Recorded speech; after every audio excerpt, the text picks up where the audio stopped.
So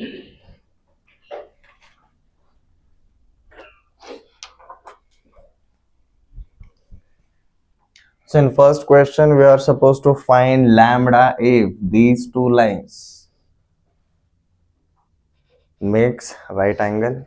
तो सबसे पहले इनको स्टैंडर्ड फॉर्मेट में लिख लेते हैं जी गिवन इक्वेशंस को. हमारे लाइन वन का इक्वेशन क्या हो जाएगा? देखो इक्वालिटी इधर और इधर करेंगे कुछ फर्क नहीं पड़ता. न्यूमरेटर में और डिनोमिनेटर में भी ऊपर और नीचे सेम नंबर से मल्टीप्लाई डिवाइड करेंगे तो कुछ फर्क नहीं पड़ता. जैसे कि अब यहाँ पर ये वाली इक्वालिटी में हमने क्या किया जी, ऊपर और नीचे -1 से मल्टीप्लाई कर दिया. तो ये क्या हो जाएगा जी मेरा x -1 upon -3 is equal to, यहाँ पर हमारा y का कोएफिशिएंट 7 है. हमें 7 चाहिए क्या? नहीं, हमें 1 चाहिए. तो हमने क्या किया जी, ऊपर और नीचे 7 से डिवाइड कर दिया. तो क्या मिल जाता है जी, y -2 upon 2/7 times of lambda is equal to, next is z -3 upon 2. Equation change नहीं हुआ है, both represent same straight line. Similar part हम लाइन 2 के ऊपर अप्लाई करेंगे जी. हमारा लाइन 2 क्या गिवन है? 7 -7 है. अब यहाँ पर क्या किया जी, हमने ऊपर और नीचे -7 से डिवाइड कर दिया. -7 से ऊपर डिवाइड किया तो क्या मिलेगा जी, x -1. नीचे क्या हो जाएगा जी, -3/7 times of lambda. Next y -5 upon 1 and z -6 upon -5. अब हमें जो पसंद है वो वाले फॉर्मेट में आ गया. ठीक है. अब यहाँ पर हम क्या जानते हैं, a1 b1 c1 ये वाला डिनोमिनेटर शो करेगा, a2 b2 c2 ये वाला डिनोमिनेटर शो करेगा. ठीक है. और ये डायरेक्शन रेशियोज जैसे ही पता चल गया, हम cos थीटा का फॉर्मूला जानते हैं. बट मोस्ट ऑफ ऑल अब हमें क्या दिया है भाई, ये दोनों जो स्ट्रेट लाइन से एक दूसरे को परपेंडिकुलर है. तो परपेंडिकुलर वाला कंडीशन हम जानते हैं भाई, for perpendicular lines a1 a2 plus b1 b2 plus c1 c2 is equal to क्या होता है जी, 0 रहता है. चलो अब लेकर चलते हैं. -3 multiplied with -3/7 times of lambda plus 2/7 times of lambda multiplied with 1 plus 2 multiplied with -5 is equal to क्या होना चाहिए, 0 होना चाहिए. Let's start. ये बन गया जी हमारा 9/7 टाइम्स ऑफ लैम्बडा. ये बन गया जी हमारा 2/7 टाइम्स ऑफ और लैम्बडा एंड दिस इज -10. ठीक है, इज इक्वल टू 0. क्या मैं -10 को 70/7 लिख सकता हूँ? मतलब कैसे, अपना सब डिनोमिनेटर 7 हो जाएगा. अगर अब मैंने थ्रू 7 से मल्टीप्लाई भी कर दिया तो भी फर्क नहीं पड़ता है. ठीक है, 7 से मल्टीप्लाई कर दिया तो क्या मिला जी, 9 लैम्बडा प्लस 2 लैम्बडा मतलब 11 लैम्बडा. यहाँ का -70 उधर गया तो +70. लैम्बडा का वैल्यू क्या मिला जी, 70/11 विथ क्या आया था,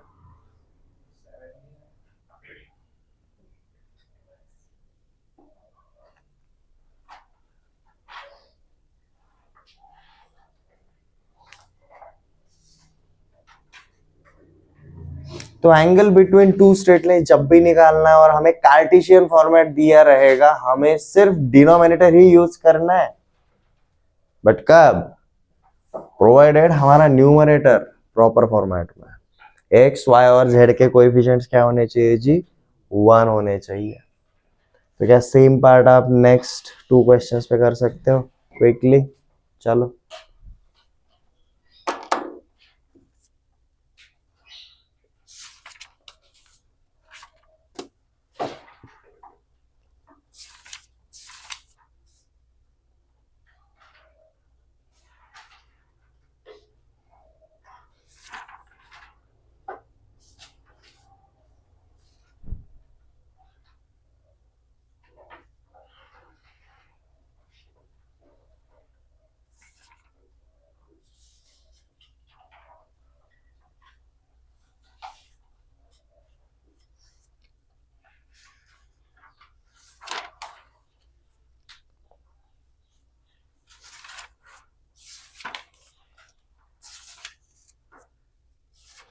आया जी पहला वाला, पहले वाले में कुछ नहीं करना है, क्या है 90 डिग्री, राइट, ठीक है। सेक नेक्स्ट देखो, नेक्स्ट वाले में क्या करना है हमें, हमें कुछ अरेंजमेंट करना पड़ता है क्या, हाँ जी करना पड़ता है, जो लाइन 1 है उसमें करना पड़ेगा।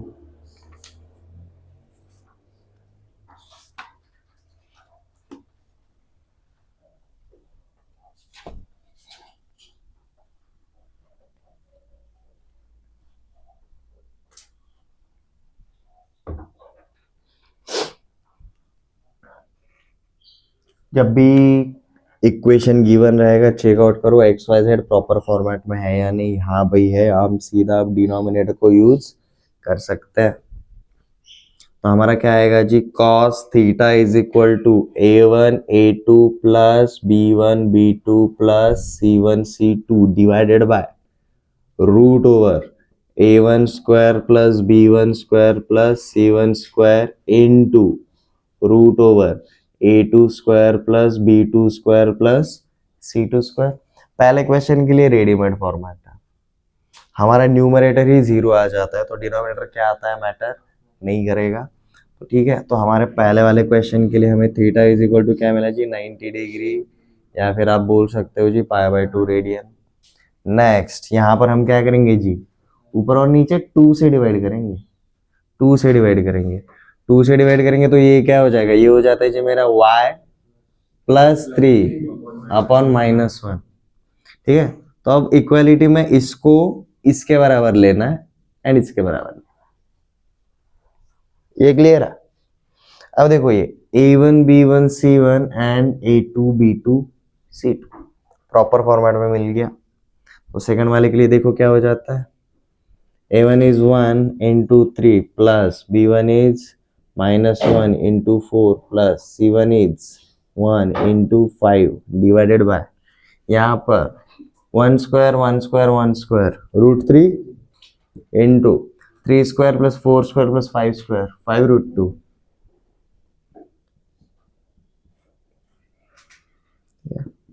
ये कितना होता है, ये 3 होता है, ये -4 होता है, ये +5 होता है, ये 4 आएगा ऊपर, ऊपर 4 आता है और नीचे आपका आता है जी लिटरली 5√6, ठीक है।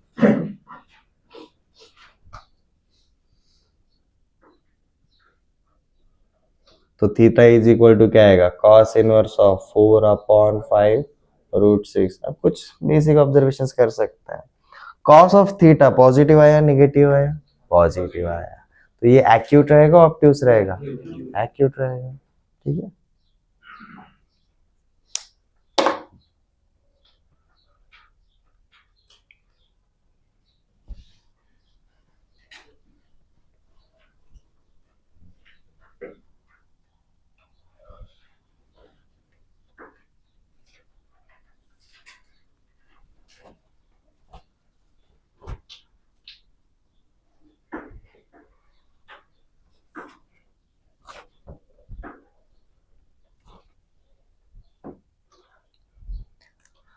तो हम 2 लाइंस इन 3D स्पेस देख रहे हैं, उसके अंदर हमने क्या देखा भाई, 2 लाइंस के अंदर हमेशा एक एंगल बनेगा ही बनेगा, ये तो फॉर श्योर बनेगा, ये तो फॉर श्योर बनता है। ऐसा कोई कभी नहीं होगा कि 2 स्ट्रेट लाइंस एग्जिस्ट कर रहे हैं और उनके बीच में कोई भी एंगल नहीं बन रहा, ये कभी नहीं होने वाला, हमेशा एंगल बनेगा ही बनेगा। 0 एंड 180 बना तो क्या रहेगा, पैरेलल रहेगा, उसके अलावा और बनेगा तो नॉन पैरेलल रहेगा। तो मतलब हम एंगल बिटवीन देम के हिसाब से अगर देखेंगे तो हमारे 2 ही केसेस बनते हैं, either our lines are parallel और दे आर नॉन पैरेलल, यही 2 केस होंगे। और पैरेलल लाइन के मामले में हम क्या जानते हैं, जब भी कोई 2 पैरेलल लाइंस रहती है तो उनके पॉइंट ऑफ इंटरसेक्शन कैसे रहते हैं, एक तो 0 रहेंगे और इनफिनाइट रहेंगे। 0 रहेगा मतलब हमारी जो दोनों स्ट्रेट लाइंस है वो कैसी है जी, डिस्टिंक्ट है, डिफरेंट है, एक दूसरे से अलग है। और इनफिनाइट पॉइंट्स है मतलब हमारी लाइंस कैसी है जी, कोइंसिडेंट है, ओवरलैपिंग है, ठीक है। देखो थ्योरी लिखवाने की बात नहीं है, अंडरस्टैंडिंग की जरूरत है। नॉन पैरेलल, पहले जब हम 2D में जाते थे नॉन पैरेलल लाइंस हमेशा इंटरसेक्ट करती थी, क्योंकि सारी की सारी लाइंस एक ही प्लेन में थी। And whenever non-parallel lines exist in a same plane they always intersect। तो यहां पर नॉन पैरेलल में भी हम दो केसेस देखते हैं। फर्स्ट, हमारी लाइंस कैसी रहेंगी, कोप्लेनर रहेंगी, या फिर हमारी लाइंस कैसी रहेंगी जी, नॉन कोप्लेनर रहेंगी। ये क्लियर है? तो हम इनको अब कैटेगराइज कैसे करते हैं? 2D में दो ही टाइप थे, पैरेलल लाइंस और नॉन पैरेलल लाइंस। 3D में हमारे तीन टाइप हो जाता है। पैरेलल लाइंस, ठीक है, इनको हम लिटरली सिर्फ पैरेलल ही बोल के चलेंगे। बट जो नॉन पैरेलल रहती है उनमें ये टाइपोलॉजी की वजह से क्या हो जाता है, जो कोप्लेनर लाइंस रहती है वो फॉर श्योर किस टाइप की लाइंस रहती है जी, इंटरसेक्टिंग लाइंस। मतलब non parallel lines if coplanar they are intersecting lines, but non parallel lines non coplanar ये कैसी रहती है जी, नॉन इंटरसेक्टिंग लाइंस। ये कभी भी एक दूसरे के साथ इंटरसेक्ट नहीं करती है। अब इंटरसेक्टिंग लाइंस अगर रहेंगी तो इनके पॉइंट ऑफ इंटरसेक्शन कितने रहेंगे जी, 1। और नॉन इंटरसेक्टिंग मतलब इनके point of intersection for sure कितने रहेंगे जी, 0। तो ऐसा स्ट्रेट लाइन जिसके बीच का एंगल 0 भी नहीं है 180 भी नहीं है और उनके पॉइंट ऑफ इंटरसेक्शन 0 है, इसका मतलब वो नॉन पैरेलल नॉन कोप्लेनर रहती है। ये पार्ट हम आगे जाके वापस से देखने वाला है। तो ये जो तीसरा कैटेगरी है non parallel and non coplanar, इस टाइप के जो लाइंस रहते हैं उनको बुलाया जाता है जी स्क्यू लाइंस। स्क्यू लाइंस ये अलग अलग प्लेन में बिलोंग करती है, एक दूसरे के साथ पैरेलल है क्या, नहीं, बट ये एक अलग अलग प्लेन में बिलोंग कर रही है, इसलिए इनका कभी भी पॉइंट ऑफ इंटरसेक्शन मिलने नहीं वाला। आप अगर एक तरीके से देखोगे तो ये ओवरलैपिंग दिखेगी, बट एक पर्टिकुलर तरीके से, ठीक है, आपको अभी ये ओवरलैपिंग दिख रहा होगा, बट जैसे आप अपना पोजीशन चेंज करोगे you will find out they are not overlapping, they are not overlapping. ठीक है, ये समझ में आ रहा है? ओके, तो अब हम रिकॉग्नाइज कैसे करते हैं? ओके, हम पैरेलल और नॉन पैरेलल कैसे रिकॉग्नाइज करते थे? From the concept angle between them.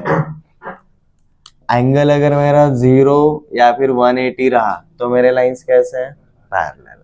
और मेरा जो थीटा है वो अगर 0 से लेकर 180 के बीच में रहा तो मेरे कैसे लाइंस है जी, नॉन पैरेलल लाइंस है। अब हम कोप्लेनर एंड नॉन कोप्लेनर कैसे रिकॉग्नाइज करेंगे? दोनों का ये वाला पार्ट देखो, इनके पॉइंट ऑफ इंटरसेक्शन कितना है, यहाँ पर डिफरेंस है। इसके पहले सब कुछ सेम था, बोथ आर नॉन पैरेलल, और उसके बाद यहाँ पर पॉइंट ऑफ इंटरसेक्शन इज 1, यहाँ पर पॉइंट ऑफ इंटरसेक्शन इज 0। तो हम कैसे रिकॉग्नाइज करेंगे? अब हम देखेंगे जी हमारा next concept, point of intersection. Obviously point of intersection हमेशा कौन से टाइप के लाइंस का मिलेगा, नॉन पैरेलल लाइंस का ही मिलेगा। बट नॉन पैरेलल के साथ साथ वो कौन सी कैटेगरी वाला है, कोप्लेनर और नॉन कोप्लेनर। वो किससे पता चलेगा, वेदर उनका पॉइंट ऑफ इंटरसेक्शन एग्जिस्ट करता है या नहीं करता।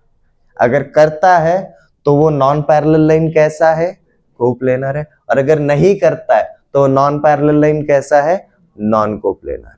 हम कैसे रिकॉग्नाइज करते हैं, समझ में आ गया?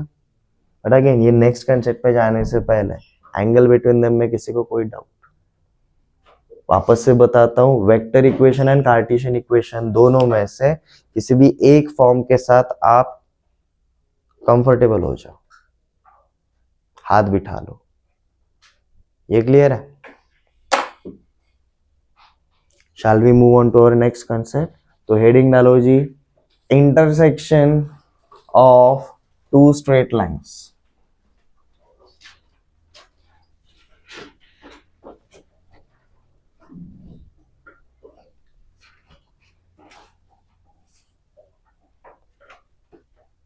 अब देखो intersection of two straight lines बोल रहा हूं, इसका मतलब ये नॉन पैरेलल है तभी तो इंटरसेक्ट हो रही है, और को प्लेनर है तभी तो इंटरसेक्ट हो रही है। ठीक है, इसलिए हेडिंग डालने के बाद सबसे पहले हम स्टेटमेंट लिखेंगे जी,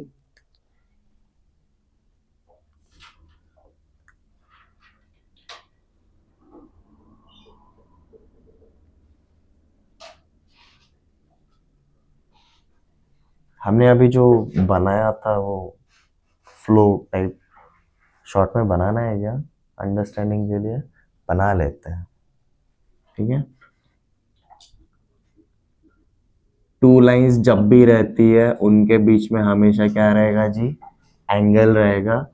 एंगल को अब हम अगर थीटा में अगर डिफाइन कर रहे हैं तो थीटा अगर इक्वल टू 0 या फिर 180 रहेगा तो हम कौन से टाइप के लाइंस बोलते हैं जी, parallel.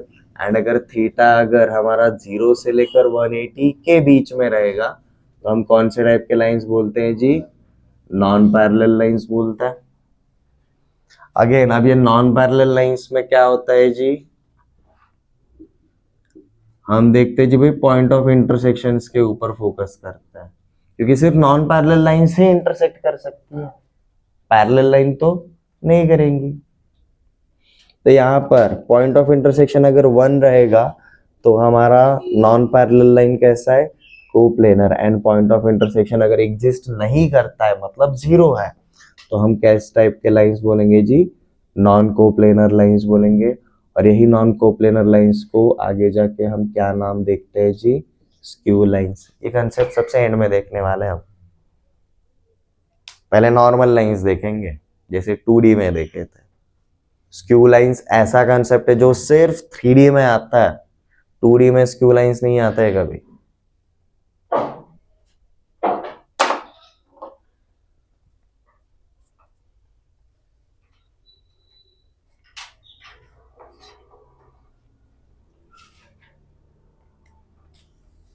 So let's start with,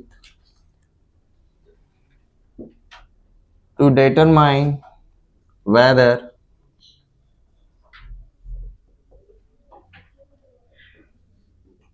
two non-parallel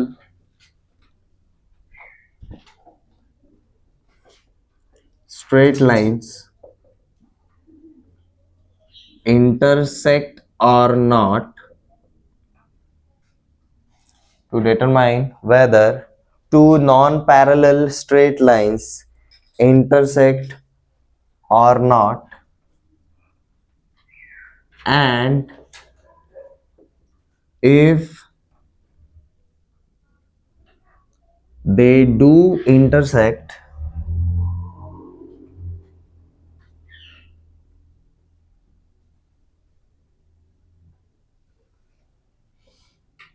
then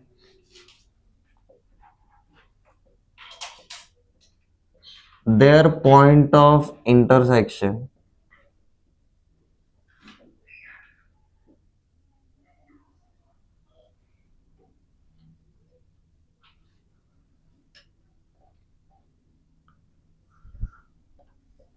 does exist.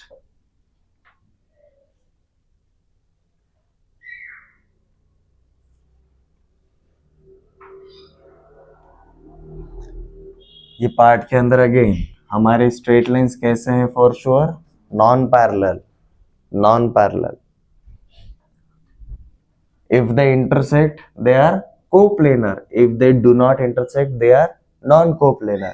And if they do intersect, तो हमें उनका क्या चाहिए जी, पॉइंट ऑफ इंटरसेक्शन चाहिए, क्योंकि वो क्या करता है, एग्जिस्ट करता है। अगर एग्जिस्ट नहीं करेगा तो हम सीधा बोलेंगे भाई नॉन कोप्लेनर है। ठीक है, तो इसको फाइंड आउट करने का अब हम सीधा क्या बनाएंगे जी, एक एल्गोरिदम बनाएंगे या फिर एक मेथड बनाएंगे, कुछ स्टेप्स बनाएंगे। तो सबसे पहले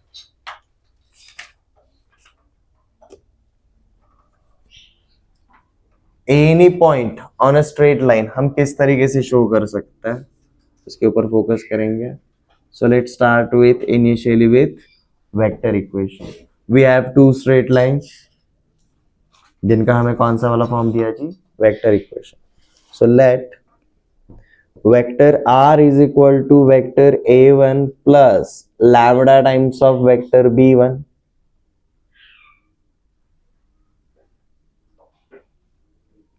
and vector r is equal to vector a2 plus mu times of vector b2 are two given straight lines.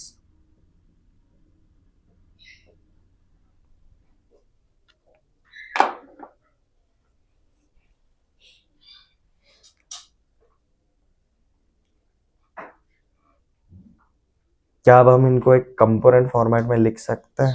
Presuming what, जैसे कि हमारा a1 पकड़ के चलते जी, हमारा vector a1 is x1 i cap y1 j cap z1 k cap.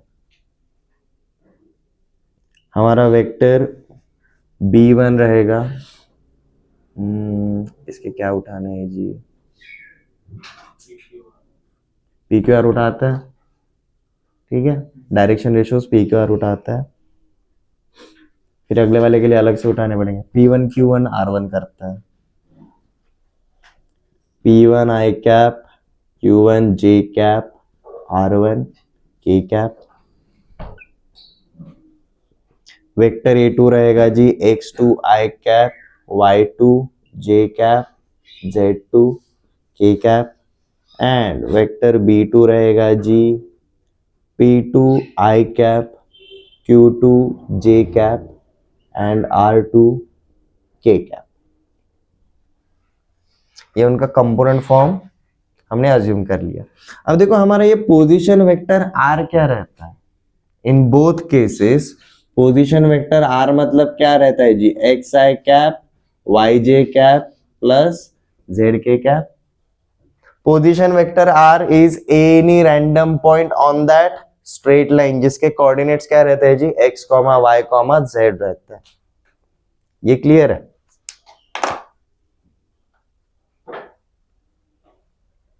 तो हमने जो vector equations of straight line लिए हुए हैं उनके ये जो कंपोनेंट फॉर्म है वो सीधा डाल दो.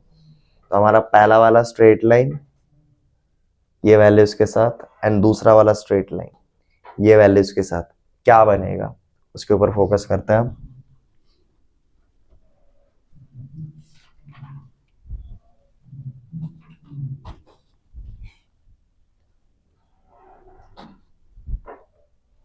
हमारा पहला वाला स्ट्रेट लाइन देखो क्या बन जाता है, एक्स आई कैप प्लस वाई जे कैप प्लस जेड के कैप. ये रहेगा जी हमारा एलएचएस में. यहां पर a1 का value x1 i cap y1 j cap z1 k cap plus lambda times of p1 i cap q1 j cap r1 k cap. यहां पर जो सेम आई कैप वाले जे कैप वाले एंड के कैप वाले कंपोनेंट्स है, क्या मैं उनको एक सिंगल कैप के अंदर लेकर आ सकता हूं?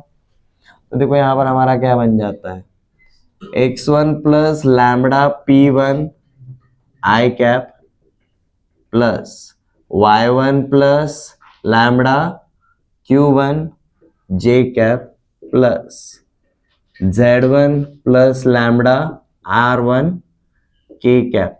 अब ये किसके बराबर है, X I cap Y J cap and Z के कैप के बराबर है. इसको हमने क्या बोला जी, let just say this is equation 1. मतलब क्या रहेगा इसका, कोई भी random point x, y, z on this straight line, ये उसका x कोएफिशिएंट है, ये उसका y कोएफिशिएंट है और ये उसका z कोएफिशिएंट है. ये समझ में आ रहा है? ये पैरामेट्रिक फॉर्म है बेसिकली. इसको अगर हम कैप हटाकर अगर कंपेयर करेंगे तो देखो क्या हो जाता है, x is equal to x1 plus lambda p1, y is equal to y1 plus lambda q1, z is equal to z1 plus lambda r1. ये हमने कौन सी वाली स्ट्रेट लाइन के लिए बनाया जी, फर्स्ट वाले. Can we do the same thing for line number 2?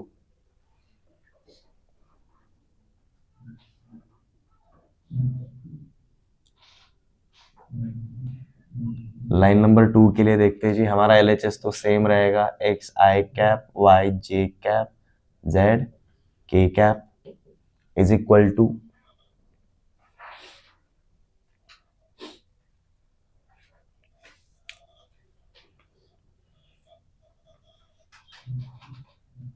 यहाँ पर ये इक्वेशन 1 के बाद कुछ स्पेस है क्या आपके पास, सिंगल लाइन?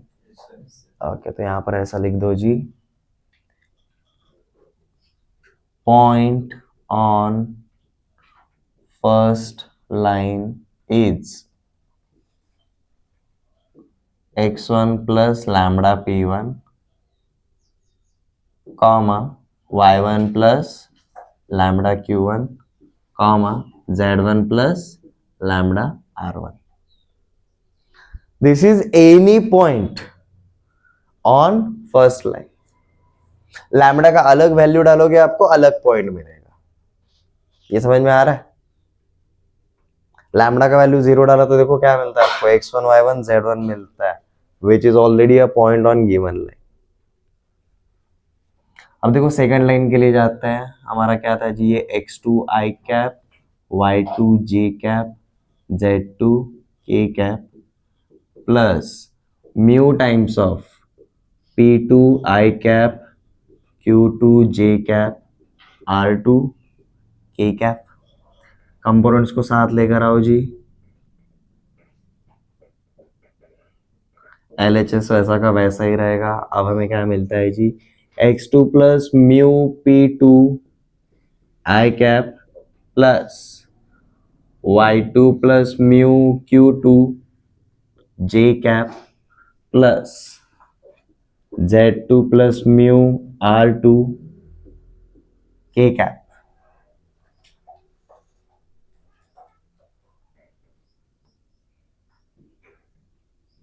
तो हम क्या बोल सकते हैं जी, point on second line is x2 plus mu p2 comma y2 plus mu q2 comma z2 plus mu r2। This is any random point on line 1, this is any random point on line 2। अब आता हूं main मुद्दे पे, अगर दो lines intersect कर रही है तो एक ऐसा लैम्बडा का और म्यू का वैल्यू होगा जहां पर ये दोनों क्या रहेंगे, इक्वल रहेंगे। समझ में आ रहा है?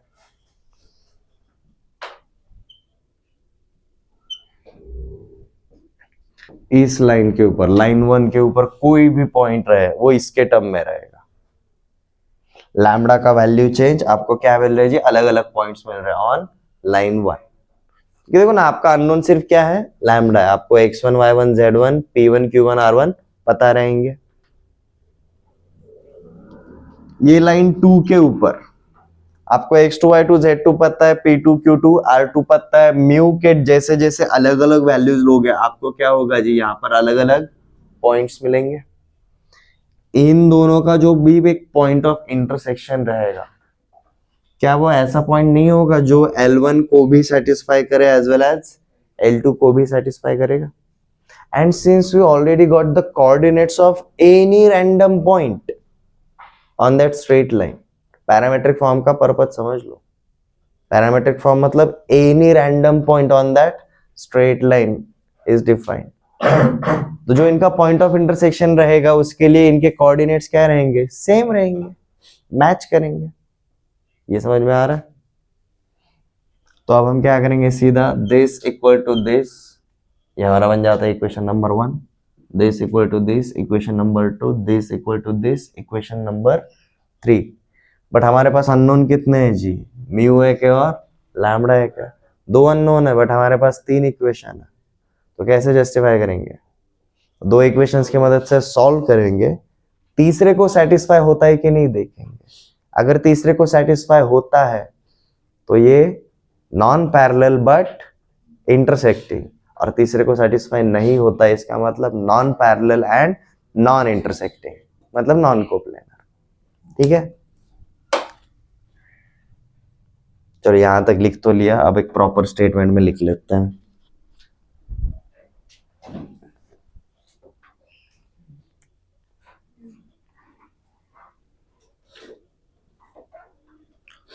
For point of intersection of two lines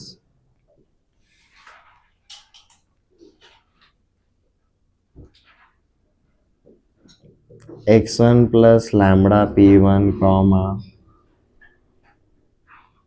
y1 plus lambda q1 comma z1 plus lambda r1 is equal to x2 plus mu p2 comma y2 plus mu q2 comma z2 plus mu r2। और अगर किसी भी दो coordinates को हम same बोल रहे हैं, इसका मतलब वो दो अलग अलग पॉइंट नहीं है, वो एक ही पॉइंट है, तो तीनों के तीनों मैच होने चाहिए। Therefore x1 plus lambda p1 is equal to x2 plus mu p2। इसको इक्वेशन 2 बना लो, ये दोनों की मदद से हमें और 3 मिलने वाले हैं। This is equation 3। y1 plus lambda q1 is equal to y2 plus mu q2,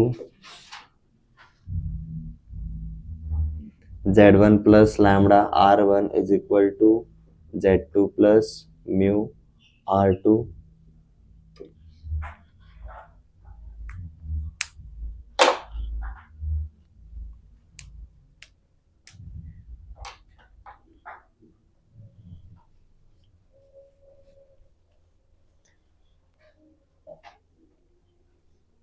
अब तक के स्टेप्स में अगर कंफ्यूजन हो रहा है तो वापस से ध्यान दो। हमारा जब भी वेक्टर इक्वेशन दिया रहता है, हम लिटरली उसको कौन से वाले फॉर्मेट में लेकर आ रहे हैं? पैरामेट्रिक फॉर्म में लेकर आ रहे हैं।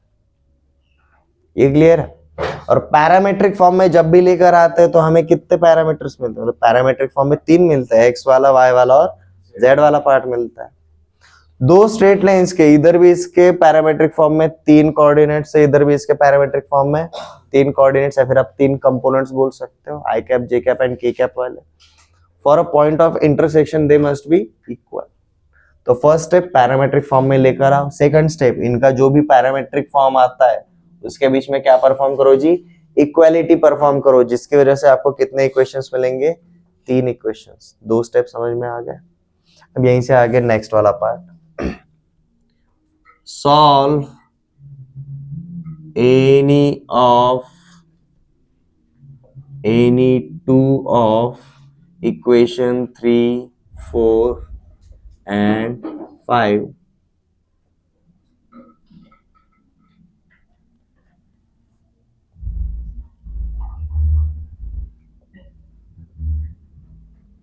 to get value of lambda and mu।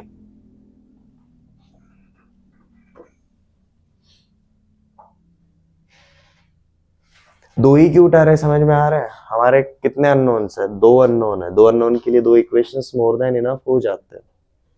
ठीक है, अब यहां से यहां तक का पार्ट सबके लिए सेम है, कोप्लेनर लाइंस के लिए भी as well as non coplanar lines के लिए। यहां से डिफरेंस आता है। If value of lambda and mu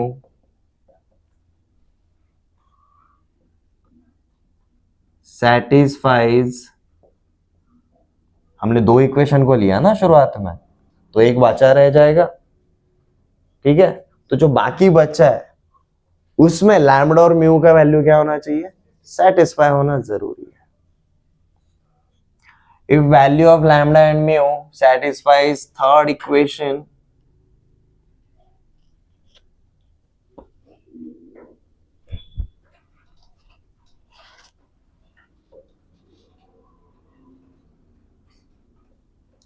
it means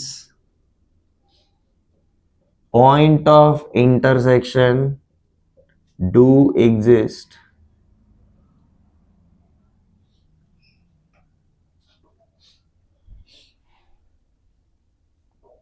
and lines are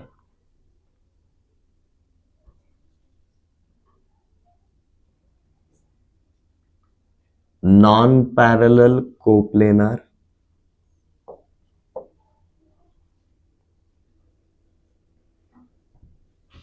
and if पूरा क्यों लिखते बैठे हैं? If not then lines are non-parallel, non-coplanar.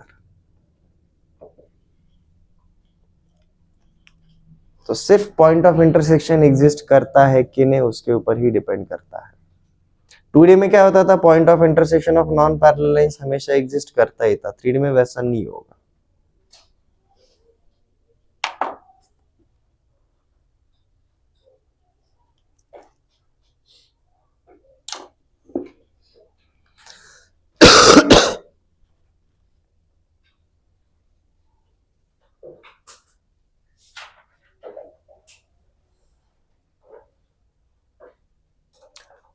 Vector form थोड़ा ट्रिकी जाता है, कार्टेशियन फॉर्म में देखे हैं, ठीक है, हो गया नोट डाउन। ये सेम मेथड है, फाइनल वाले जो 2 स्टेप्स है वो सेम है, तो हमें कुछ एक्स्ट्रा पार्ट करना नहीं पड़ता, हमें सबसे पहले पैरामेट्रिक फॉर्म में लेकर आना पड़ता है। वेक्टर इक्वेशन में कैसा रहता है, हमें ना वो कंपोनेंट फॉर्म में लेकर जाओ फिर पैरामेट्रिक फॉर्म में लेकर जाओ, काफी लंबा प्रोसेस है।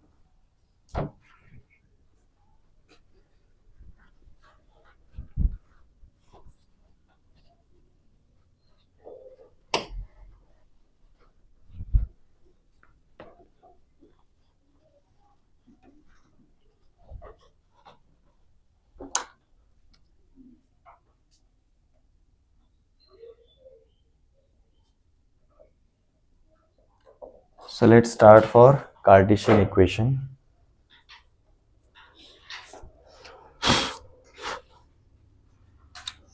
Let two straight lines are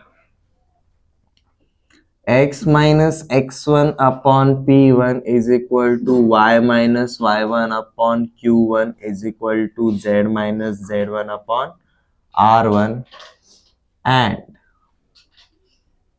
x minus x2 upon p2 equals to y minus y2 upon q2 is equal to z minus z2 upon r2। ये 2 गिवन स्ट्रेट लाइंस है।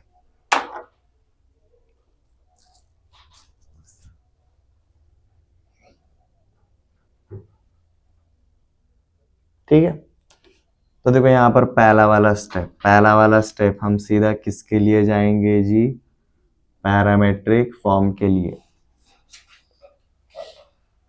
कैसे, हम पहले वाली इक्वालिटी को क्या बोल देंगे, सीधा इक्वल टू लैम्बडा, और दूसरे वाली इक्वालिटी को सीधा क्या बोल देंगे, इक्वल टू म्यू बोल देंगे। ठीक है,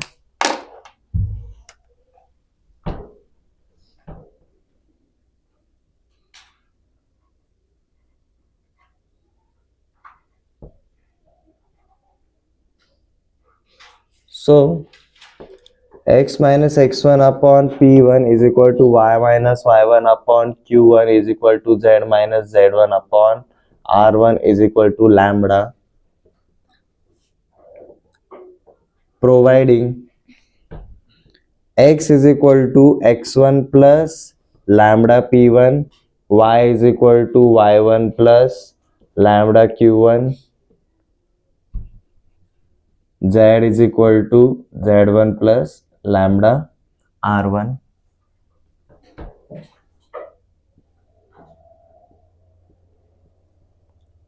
as a general point on first straight line।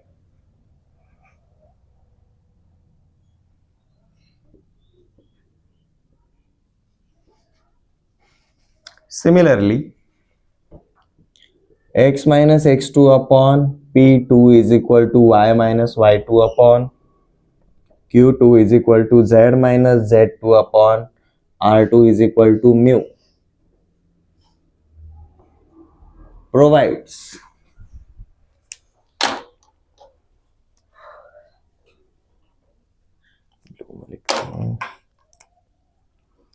x is equal to x2 plus mu p2 comma y is equal to y2 plus mu q2 comma z is equal to z2 plus mu r2.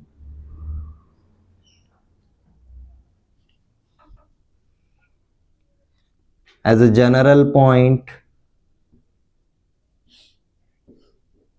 on secant straight line.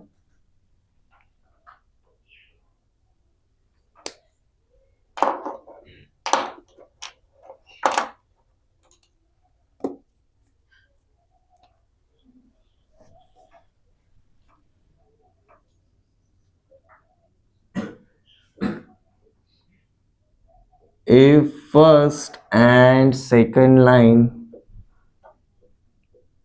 do intersect,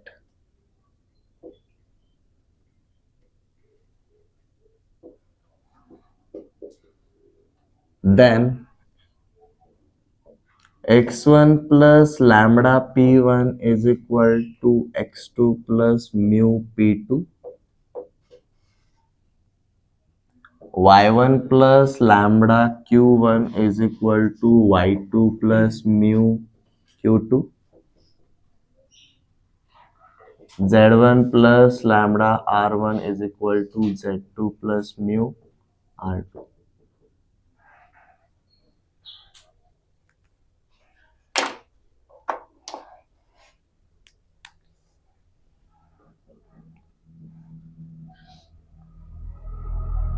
Solve any two of the above equations to get values of lambda and mu.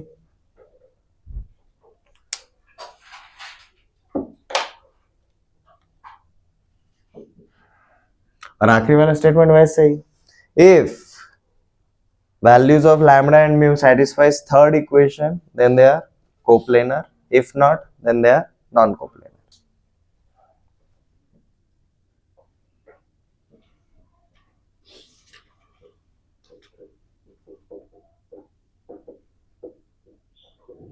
If values of lambda and mu satisfies third या फिर हम क्या बोलेंगे भी remaining equation,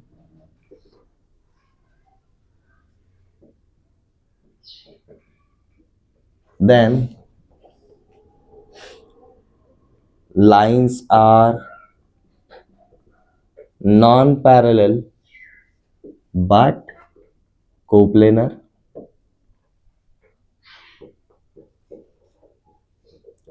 If not,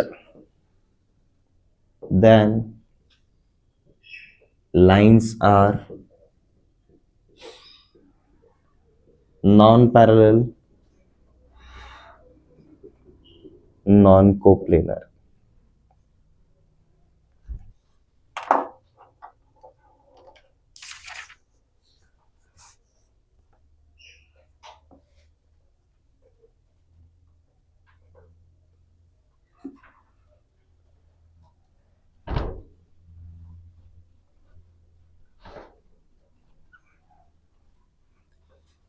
ये process को understand करना थोड़ा सा लेंदी लगेगा, क्वेश्चन को सॉल्व करना उतना इजी है. आपको बस पैरामेट्रिक फॉर्म के ऊपर भरोसा रखना है.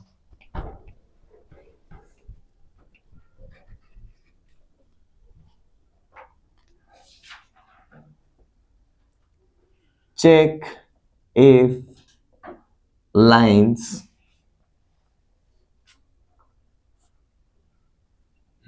x minus 1 upon 2 is equal to y minus 2 upon 3 is equal to z minus 3 upon 4 and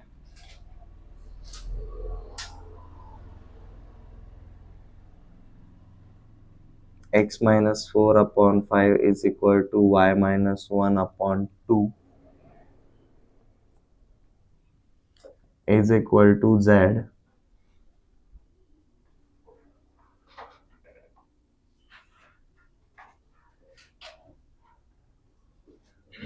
does intersect.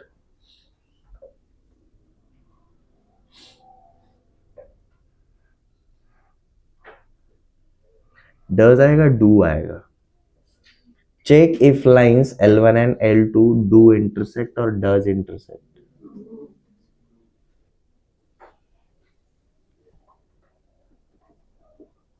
If yes, find their point of intersection. तो सबसे पहले चेक करना है, मतलब देखो ये वाले स्टेप तक तो जाना ही जाना है, ये तभी तो पता चलेगा, क्योंकि हमें आखिरी स्टेप में पता चल रहा है भाई वेदर दे आर इंटरसेक्टिंग और नॉट इंटरसेक्टिंग। ठीक है, थर्ड को सेटिस्फाई, रिमेनिंग इक्वेशन को सेटिस्फाई होना चाहिए। और अगर हो रहा है पता चल गया तो वही लैम्बडा का या फिर म्यू का वैल्यू एक तो इधर डालो या फिर उधर डालो, आपको सीधा पॉइंट ऑफ इंटरसेक्शन मिल जाएगा। ठीक है, चलो सबसे पहले इस इक्वेशन को स्टैंडर्ड फॉर्म में लिख लेते हैं, क्वेश्चन के अंदर ही करता हूँ। z का मतलब क्या, मैं ऐसा बोल सकता हूँ z माइनस 0/1, ऐसा लिख सकता हूँ। स्टैंडर्ड फॉर्मेट में है सब कुछ, एवरीवन ओके ना। अब हम क्या करेंगे, इसको लिखा जी इक्वल टू लैम्बडा और इसको लिखा जी इक्वल टू म्यू करके लिखा। अब हम सिर्फ x, y और z को आइसोलेट करेंगे। तो सबसे पहले देखो मुझे लाइन 1 के लिए क्या मिलता है, x minus 1/2 is equal to lambda. 2 इधर मल्टीप्लीकेशन में जाएगा, -1 इधर प्लस में जाएगा, तो क्या मिलता है देखो जी, x is equal to 1 plus 2 lambda मिला, ये x का वैल्यू मिला। y का वैल्यू देखो क्या मिलता है जी, 3 लैम्बडा 2, 2 प्लस 3 लैम्बडा। z का वैल्यू क्या मिलता है जी, 3 प्लस 4 लैम्बडा। ये लाइन 1 के ऊपर x y z का वैल्यू मिला। These are coordinates of any random point on line L1। अब वही लाइन L2 के ऊपर देखते हैं। लाइन L2 पे क्या रहेगा, हमने इक्वल टू म्यू किया है, ठीक है, तो 5 सबसे पहले म्यू के साथ, तो 4 plus 5 times of mu, next 1 plus 2 times of mu and next सिर्फ म्यू।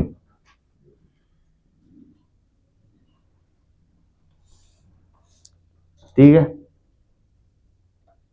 ये इक्वालिटी लाइन 1 के लिए, वो इक्वालिटी लाइन 2 के लिए। अब पॉइंट ऑफ इंटरसेक्शन अगर एग्जिस्ट करेगा तो हम क्या बोल सकते हैं भाई, this equal to this, this equal to this and this equal to this. हम सीधा इक्वेशंस क्रिएट कर सकते हैं। तो देखो स्टेप 2 पे आता है, पैरामेट्रिक फॉर्म हो गया स्टेप 1। यहां तक किसी को कोई डाउट? देखो बड़ा वाला कंसेप्ट ना पूरा का पूरा याद नहीं रखने का, स्टेप में याद रखना। अपन चपाती डायरेक्ट एका घासात नहीं ना खात, bite size bite size. First step parametric form, second step create those 3 equations. वो 3 इक्वेशंस बनाना है। देखो क्या बन जाता है, 1 plus 2 lambda is equal to 4 plus 5 mu, सब कुछ एक साइड पर लेकर आना है। 1 plus 2 lambda is equal to 4 plus 5 mu, क्या हो जाएगा जी, यहां पर बचेगा 3, 5 म्यू इधर आएगा तो माइनस, तो 2 lambda minus 5 mu is equal to क्या आता है, 3 आता है। This is our equation number 1। दूसरे वाले पार्ट को लेकर चलते हैं। 2 plus 3 lambda is equal to 1 plus 2 mu. 3 lambda इधर, इधर का ये -2 म्यू, इधर क्या हो जाएगा, +2 उधर जाएगा तो -2, -1। ये मिला जी हमें इक्वेशन नंबर 2। इक्वेशन नंबर 3 निकालते हैं। 3 plus 4 lambda is equal to mu, तो 4 lambda minus mu is equal to क्या मिला जी हमें, -3। Now this is our equation number 3। ये 3 में से अब कोई भी 2 इक्वेशंस चूज कर लो सॉल्व करने के लिए। किसको लेना है जी, 1 and 2, 1 and 2। Two lambda minus 5 mu is equal to क्या है जी 3 है, and 3 lambda minus 2 mu is equal to है जी -1। क्या करना है, देखो ऊपर मैं 3 से मल्टीप्लाई करता हूँ, नीचे मैं 2 से मल्टीप्लाई करता हूँ, तो देखो क्या हो जाता है, ऊपर हो जाता है जी 6 lambda minus 15 mu is equal to 9, नीचे क्या हो जाता है जी 6 lambda minus 4 mu is equal to -2। Subtraction perform करेंगे तो क्या हो जाता है, ये पार्ट कैंसिल, -15 प्लस 4 11, -11, 9 प्लस 2 11, तो देखो म्यू का वैल्यू क्या मिला, -1 मिल गया। अब यही म्यू का वैल्यू आप किसी भी एक इक्वेशन में डालो, पहले और दूसरे में ही डालना, तीसरे में मत डालना, क्योंकि जिनको लेकर सॉल्व कर रहे हो वहीं पर करना है, ठीक है, क्योंकि अगर स्क्यू लाइंस हुआ तो आपका मैथ बिगड़ जाएगा। म्यू का वैल्यू -1 डालो किसी भी एक इक्वेशन में, चलो पहले इक्वेशन में मैंने म्यू का वैल्यू डाला जी -1, तो ये क्या हो जाता है 2 lambda plus 5 is equal to 3, तो 2 लैम्बडा का वैल्यू क्या मिलेगा -2, लैम्बडा का वैल्यू क्या मिला -1, लैम्बडा का भी वैल्यू क्या मिला जी -1 मिला। अब ये म्यू एंड लैम्बडा का वैल्यू हमने equation number 1 and equation number 2 की मदद से निकाला था। अब यही लैम्बडा और म्यू का वैल्यू हमारे थर्ड इक्वेशन को सेटिस्फाई होता है कि नहीं, हमें वो चेकआउट करना है। ये रहेगा हमारा फाइनल स्टेप। अगर सेटिस्फाई करता है तो पॉइंट ऑफ इंटरसेक्शन एग्जिस्ट करेगा, अगर सेटिस्फाई नहीं करता है तो पॉइंट ऑफ इंटरसेक्शन एग्जिस्ट नहीं करेगा। हम यहां तक आ गए। अब देखो सेटिस्फाई करता है क्या,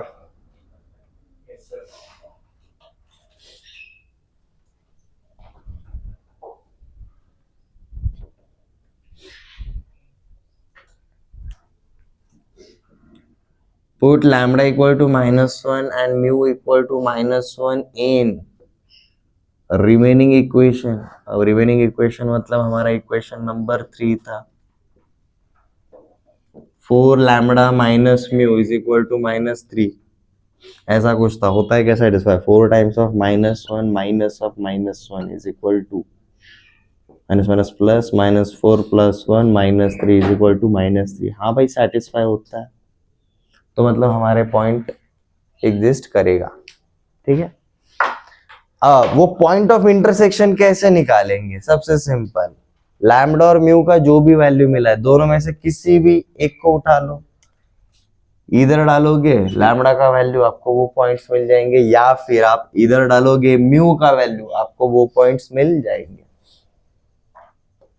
1 - 2 -1, 2 - 3 -1, 3 - 4 -1, तो हमारा पॉइंट ऑफ इंटरसेक्शन क्या है जी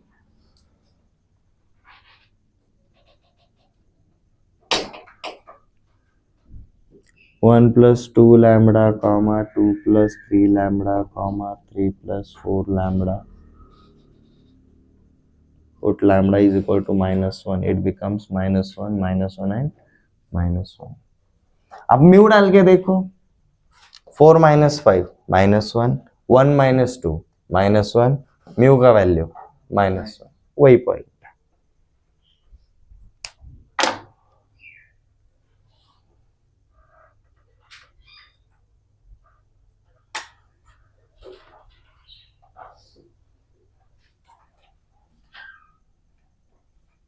ऐसा एक और क्वेश्चन ट्राई कर सकते हो, कार्टेशियन पहला वाला दिया एग्जांपल, अब वेक्टर इक्वेशन देने वाले, same approach.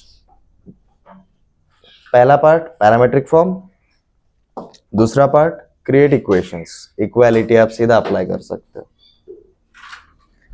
Next part solve equations, get lambda and mu, lambda और म्यू नेक्स्ट वाले इक्वेशन को सेटिस्फाई होता है तो भाई मंगल ही मंगल है, अगर नहीं होता है तो छोड़ दो।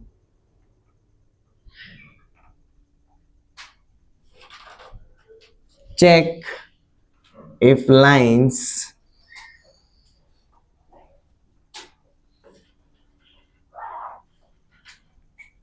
check if lines vector r is equal to I cap plus j cap plus k cap plus lambda times of 3 I cap minus j cap and vector r is equal to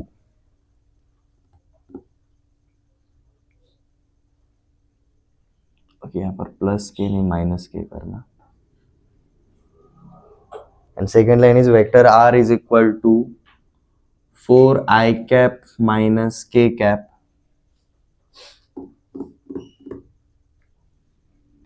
plus mu times of 2 I cap plus 3 k cap. Check if these two lines do intersect. If yes, find their point of intersection.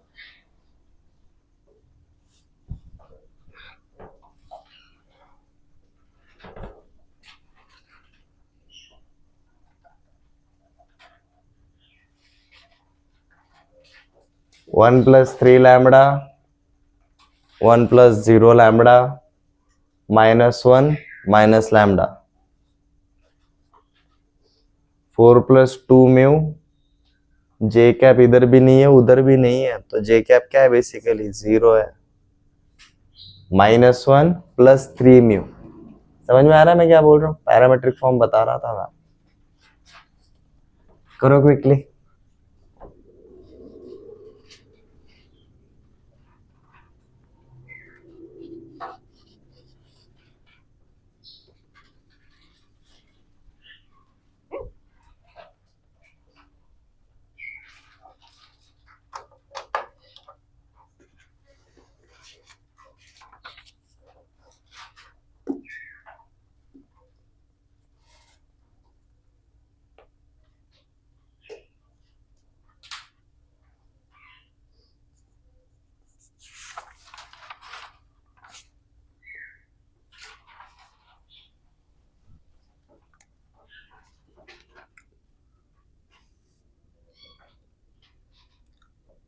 Vector r is given as x I cap y j cap z k cap.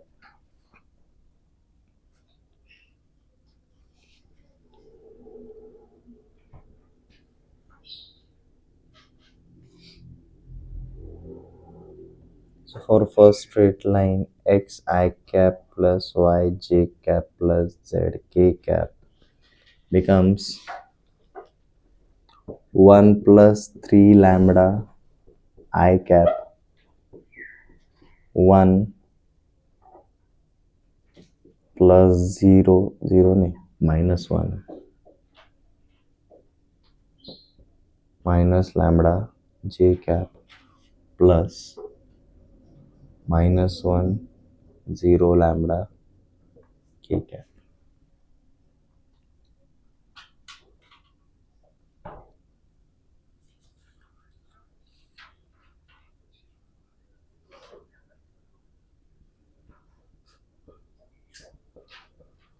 हमारा second straight line बनेगा जी x आई cap Y जे cap z के cap is equal to i cap साथ में लेकर चलो 4 plus 2 mu 4 plus 2 mu i cap plus इधर j है नहीं उधर भी जे है नहीं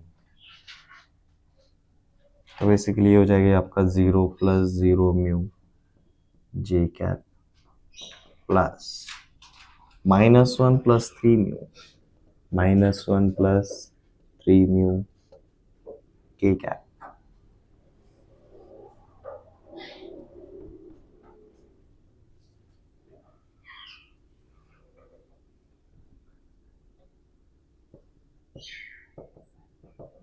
For point of intersection, LHS of both equations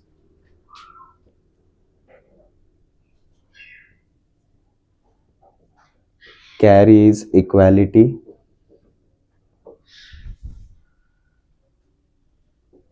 For point of intersection, left hand side of both equations carries equality.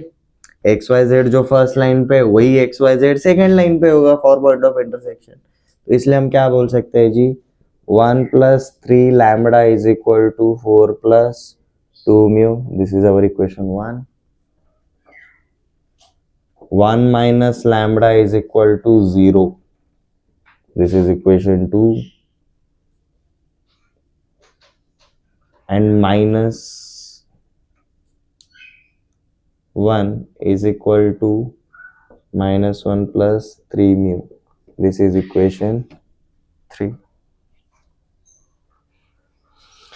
अब देखो ये लकीली आपको इस टाइप का मिला है. इक्वेशन 2 में देखो सिर्फ लैम्बडा ही है, इक्वेशन 3 में सिर्फ म्यू है. तो इधर से लैम्बडा और इधर से म्यू निकालो और ये इक्वेशन 1 को सेटिस्फाई होता है कि नहीं वो चेकआउट करो.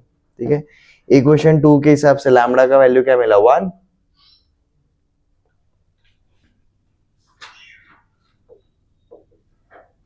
इक्वेशन 2 के हिसाब से 1 minus lambda is equal to 0. इसका मतलब लैम्बडा इज इक्वल टू हमें क्या मिला जी, 1 मिला. Equation 2 -1 is equal to -1 plus 3 mu. तो आपको म्यू का वैल्यू क्या मिला जी, 0. ठीक है, अब ये वैल्यू हमारे इक्वेशन 1 रिमेनिंग इक्वेशन को सेटिस्फाई होता है कि नहीं वो देखो.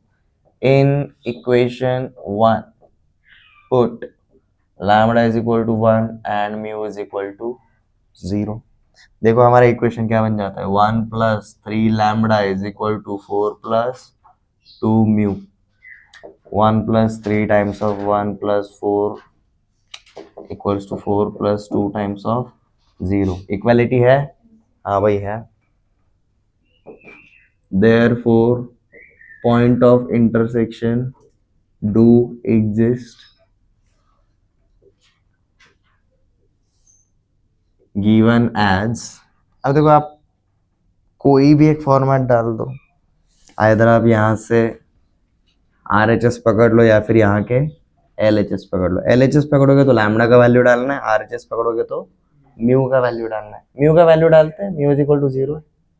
क्या मिलेगा, 0.40 -1. ठीक है,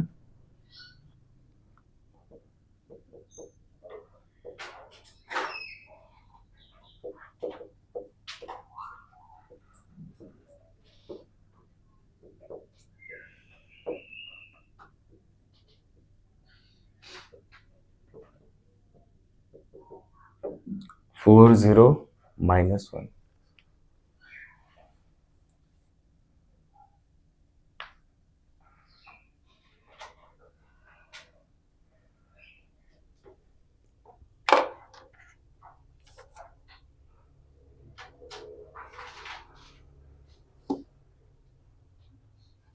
ऐसे कुछ होमवर्क के लिए दूं, ठीक है.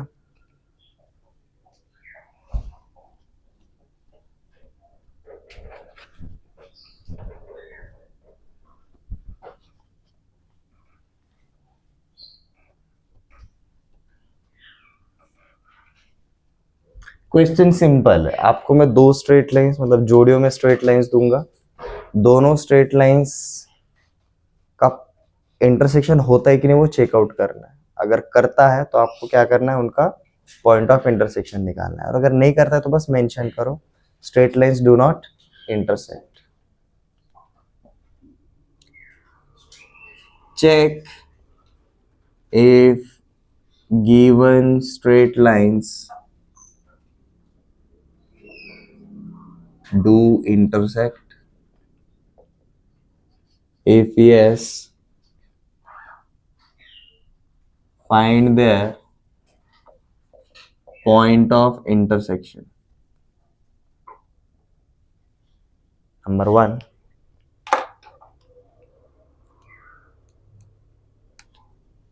x upon 1 is equal to y minus 2 upon 2 is equal to z plus 3 upon 3 and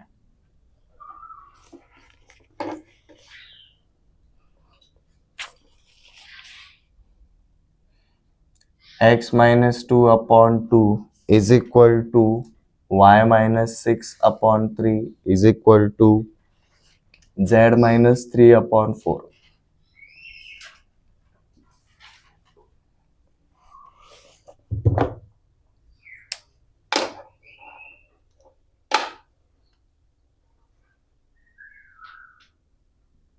x minus 1/2, 3 ले लो, equals y plus 1/2 equals z minus 1/5 and x plus 2/4 is equal to y minus 1/3 is equal to z plus 1/-3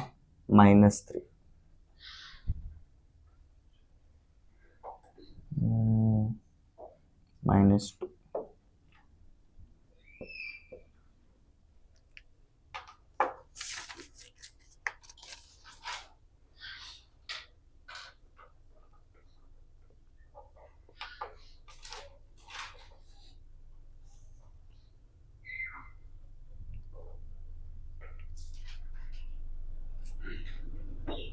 vector r is equal to I cap minus j cap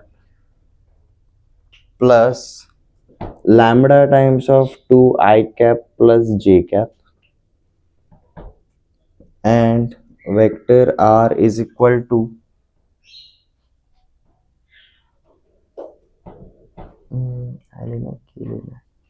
इसको k कर दो,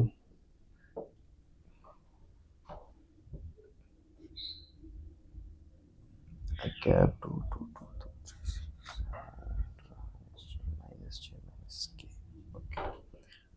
2I cap minus j cap plus mu times of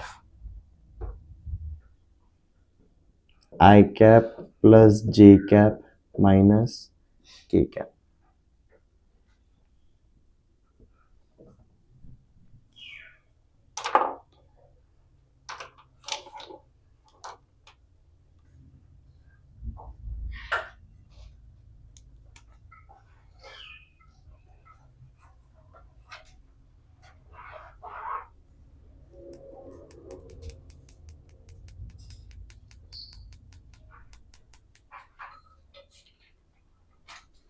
x minus 5/4 is equal to y minus 7/4 is equal to z plus 3/-5 and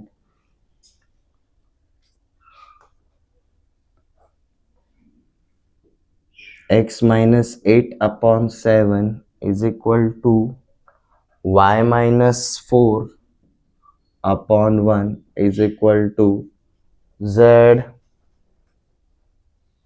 minus 5/3।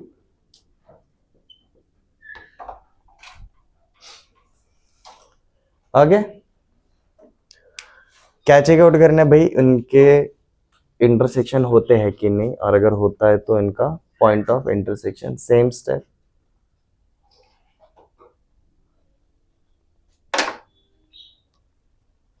तो दो lines के अंदर किसी को कोई प्रॉब्लम, टू स्ट्रेट लाइंस जब भी आती है हमारे दो ही कंसेप्ट्स वहां पर ओरिजिनेट होते हैं। First, there always exist angle between them, जिसकी वजह से हमें पता चल जाता है वेदर लाइंस आर पैरेलल और non parallel. Point of intersection सिर्फ नॉन पैरेलल में ही होता है। पॉइंट ऑफ इंटरसेक्शन अगर एग्जिस्ट करता है नॉन पैरेलल के अंदर कोप्लेनर होती है, अगर एग्जिस्ट नहीं करता है तो नॉन कोप्लेनर होती है। इनके ऊपर हमें वही प्रैक्टिस करना है, ठीक है। एक और काम करना, यहाँ पर भले पॉइंट ऑफ इंटरसेक्शन के लिए बोला है, खुद से ये दो लाइंस के बीच का एंगल भी निकाल लो, चाहे तो मेंशन करो वहां पर।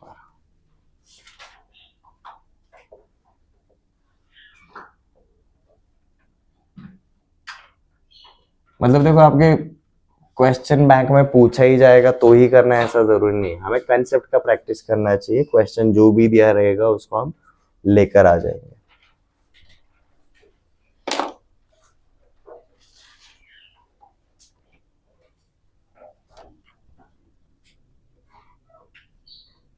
इसमें से हमारा थर्ड टाइपोलॉजी बाकी है। देखो, नॉन इंटरसेक्टिंग लाइंस के लिए, वो हम बाद में देखने ही वाले हैं।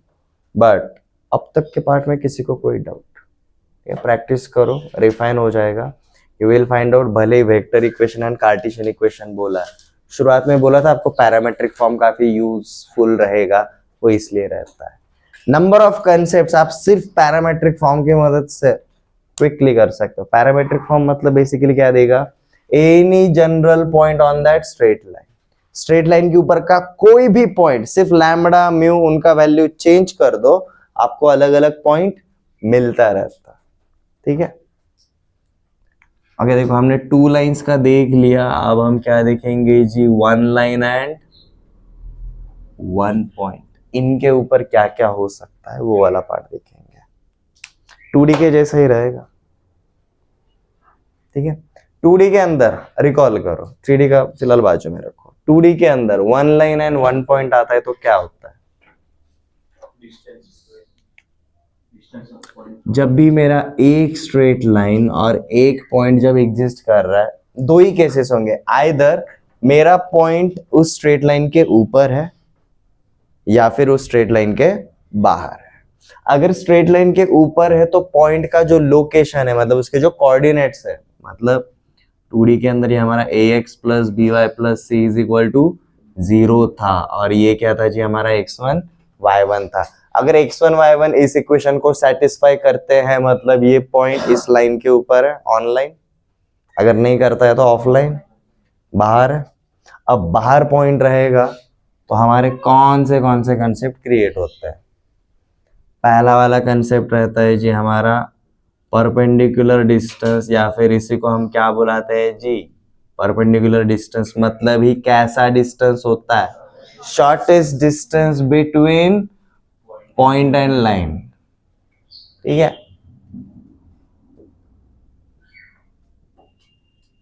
ये हमारा पहला कंसेप्ट क्रिएट हुआ था 2D में, 3D में भी सेम चीज होगी, shortest distance between point and line.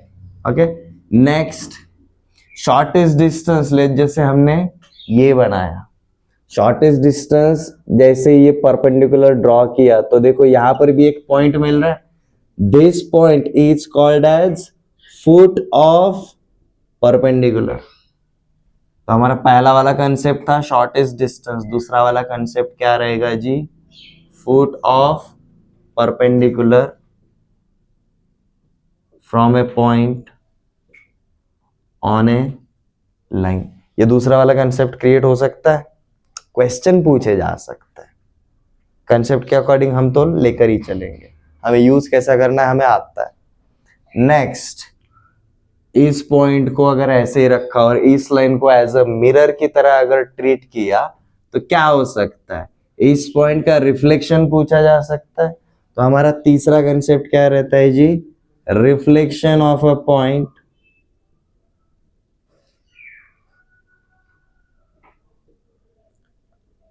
About a line. तो जैसे दो स्ट्रेट लाइंस आते हैं तो उनके बीच में एंगल बनता है या फिर पॉइंट ऑफ इंटरसेक्शन निकाल सकते हैं, यही देखा था। सिमिलरली जब भी one line and one point आएगा, आपके तीन ही टाइप के क्वेश्चंस पूछे जा सकते हैं। First, find the shortest distance between point and a line. Second, if the shortest distance is drawn, मतलब perpendicular is drawn, then find the coordinates of that perpendicular, उसके लोकेशन निकालो। And next, if the line is treated as a mirror, हमारा ये जो point रहेगा उसका क्या चाहिए जी, हमें रिफ्लेक्शन चाहिए रहता है। ये समझ में आ गया, ये तीन ही टाइप के कंसेप्ट रहता है, क्लियर है। अब शॉर्टेस्ट डिस्टेंस रहे या फिर फुट ऑफ परपेंडिकुलर, मतलब हमें क्या फाइंड आउट करना है, पॉइंट ही फाइंड आउट करना है, x comma y comma z. Reflection of a point मतलब यहां पर भी क्या, हमें पॉइंट ही फाइंड आउट करना है, x comma y comma z, बराबर है। तो हम कार्टेशियन एंड वेक्टर इक्वेशन में से हम सिर्फ कार्टेशियन इक्वेशन को प्रेफर करते हैं इस टाइप के कंसेप्ट करने के लिए। लाइन हमारा दोनों फॉर्मेट में रहता है, वेक्टर इक्वेशन में भी रहता है as well as Cartesian equation में भी रहता है। बट जब भी हमारा वन लाइन वन पॉइंट वाला कोई भी कंसेप्ट आता है, आई विल सजेस्ट, जब भी लाइन आ रहा है, लाइन का कौन सा वाला फॉर्मेट उठा लो जी, कार्टेशियन वाला फॉर्मेट उठा लो, क्योंकि उसमें डायरेक्शन रेशियोज भी अलग से रहता है, कौन से पॉइंट के थ्रू जा रहा है x1 y1 z1 वो भी अलग से रहता है, और वहां से पैरामेट्रिक फॉर्म बनाना काफी इजी हो जाता है। ये भी सही है, तो ये क्लियर है। ये अगले पार्ट में जाने से पहले तो एटलीस्ट आज पहला वाला तो आराम से हो ही जाएगा, छोटा सा कंसेप्ट है, हमारे पहले वाले जो 2D में देखा था उससे मेल खाता है, ठीक है।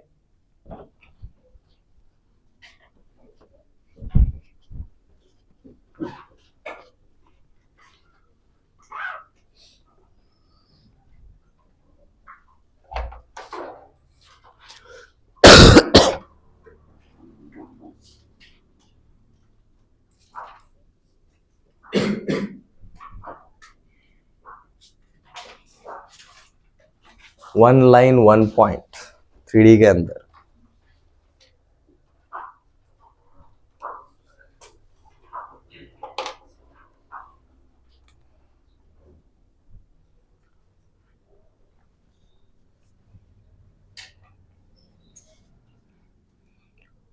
उसमें हम देखेंगे जी पहला वाला कंसेप्ट परपेंडिकुलर, या फिर इसी को हम बोलेंगे जी shortest distance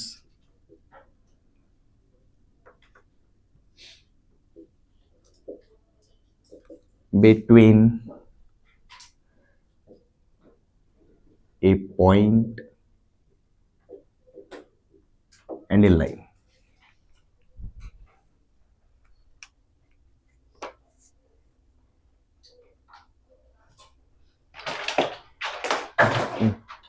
Very nice.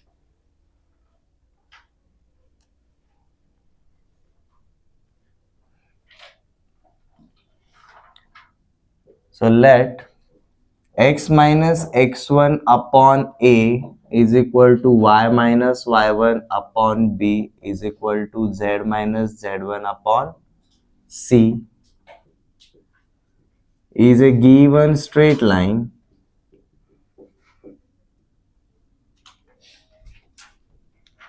and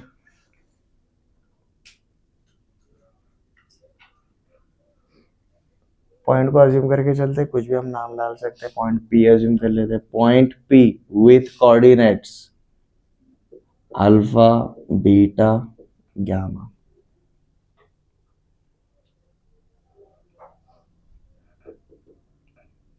is any random point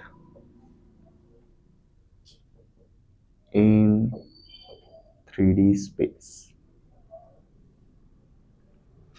ये हमारा शुरुआत वाला सेटअप है, पहले अंडरस्टैंड कर लो, काफी इजी कंसेप्ट है।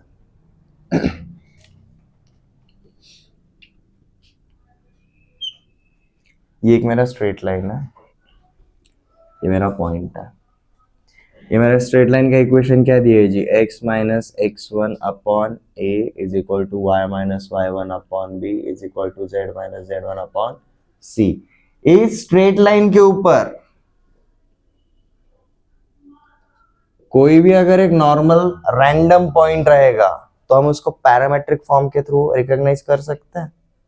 इस स्ट्रेट लाइन का पैरामेट्रिक फॉर्म क्या आएगा, x1 प्लस, इसको हम क्या करेंगे जी, a is equal to lambda कर दिया, ये x is equal to x1 plus a lambda, y is equal to y1 plus b lambda, z is equal to z1 plus c lambda.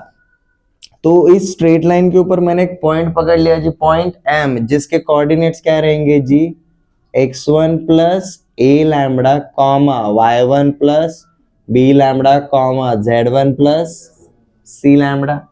ये point M के coordinates रहेंगे। ये जो point P था बाहर, उसके कोऑर्डिनेट्स क्या है जी, alpha comma beta comma gamma. यहां तक समझ में आ गया। अब ये स्ट्रेट लाइन और ये PM परपेंडिकुलर, ठीक है, दोनों के बीच में एंगल क्या है, 90 डिग्री है, 90 डिग्री है, बराबर है। PM के डायरेक्शन रेशियोज निकाल सकते हैं, दो पॉइंट्स अगर पता रहेंगे उनके डायरेक्शन रेशियोज हम निकाल सकते हैं। Difference between their corresponding coordinates, मतलब ये x2 minus x1, y2 minus y1, z2 minus z1, ये इनके डायरेक्शन रेशियोज रहेंगे। स्ट्रेट लाइन के डायरेक्शन रेशियोज क्या है, हिंट देता हूं, ए बी एंड सी है, ये इनके डायरेक्शन रेशियोज है। तो देखो स्ट्रेट लाइन के डायरेक्शन रेशियोज पता है, A comma B comma C, P and M के पॉइंट्स पता है, कोऑर्डिनेट्स पता है, इसलिए पीएम का भी डायरेक्शन रेशियो हम क्या निकाल सकते हैं। And since they make a right angle, उनका डॉट प्रोडक्ट क्या हो जाएगा, 0 हो जाएगा। ये क्लियर है। उसमें हमें सब कुछ पता रहता है, एक चीज छोड़ के, लैम्बडा। ये क्लियर है, ये क्लियर है। हम लैम्बडा का वैल्यू निकालेंगे तो हम सीधा डिस्टेंस फॉर्मूला अप्लाई कर सकते हैं, और इसी कंसेप्ट में लैम्बडा का वैल्यू अगर डाल दिया तो हमारा जो दूसरा पार्ट है, that is foot of perpendicular, M के कोऑर्डिनेट्स निकालना, ये भी इसी कंसेप्ट में हो जाता है। ये ग्राफ आइडिया आ गया, शैल वी स्टार्ट। ओके, तो यहां तक अगर लिखा रहेगा, उसके बाद एक छोटा सा डायग्राम बना लो, विजुअलाइज करोगे तो इजी हो जाएगा।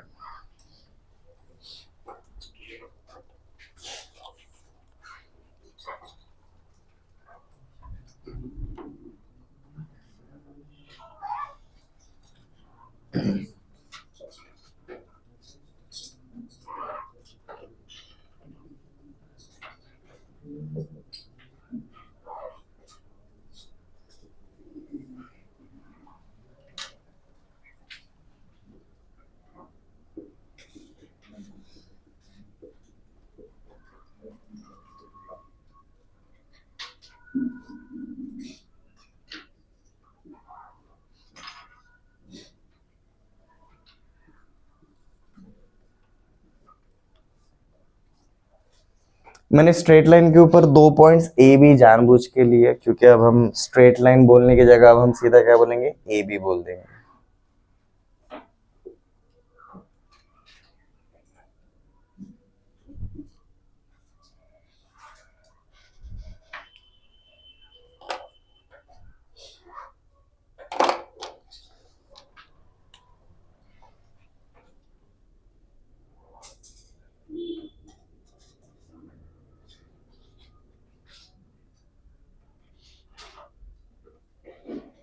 एम के कोऑर्डिनेट्स की जगह बनाते हैं भाई।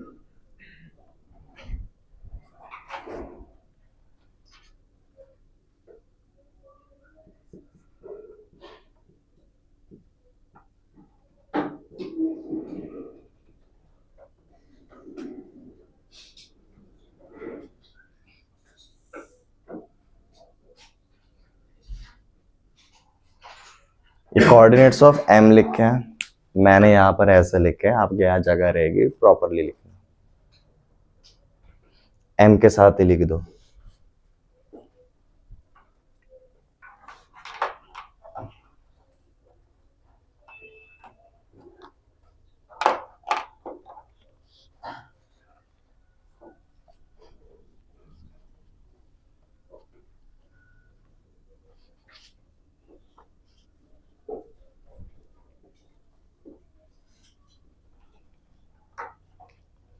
जैसे डायग्राम शुरू हो गया कंप्लीट, यहां पर हम लिखना शुरू कर देंगे जी।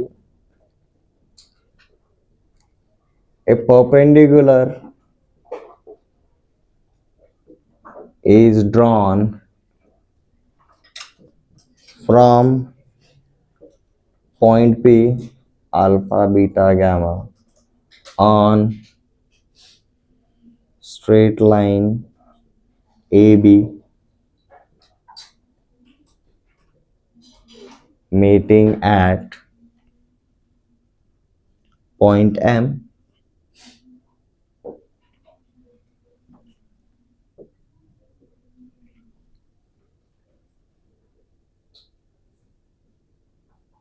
coordinates of M are x1 plus a lambda, y1 plus b lambda, z1 plus c lambda। और किसी को अगर ये समझ में नहीं आ रहा है तो हम सीधा यहाँ पर रीजन क्या लिखेंगे, since M belongs on straight line, straight line के ऊपर वाला कोई भी पॉइंट हम ऐसे लिख सकते हैं।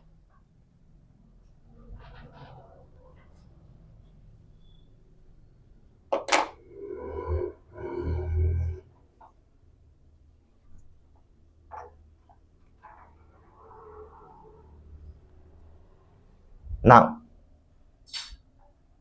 डायरेक्शन रेशियोज आप लिखते टाइम फुल फॉर्मेट में लिखना है जी। Direction ratios of A B मतलब हमारा स्ट्रेट लाइन, स्ट्रेट लाइन के डायरेक्शन रेशियोज क्या है जी? A comma B comma C. Direction ratios of, अब पीएम क्या निकालेंगे जी? पीएम के डायरेक्शन रेशियोज कैसे रहेंगे? हमें x1 y1 z1 पता है, x2 y2 z2 पता है। क्या रहता है? x2 minus x1 y2 minus y1 z2 minus z1। इनके करस्पॉन्डिंग कोऑर्डिनेट्स का डिफरेंस ले लो जी। I will suggest this minus alpha, this minus beta, this minus gamma, ऐसे करो। देखो क्या मिलता है, x1 plus A lambda minus alpha, y1 plus B lambda minus beta, z1 plus C lambda minus gamma. ये क्या मिलेंगे जी? हमें डायरेक्शन रेशियोज ऑफ पीएम मिलेंगे।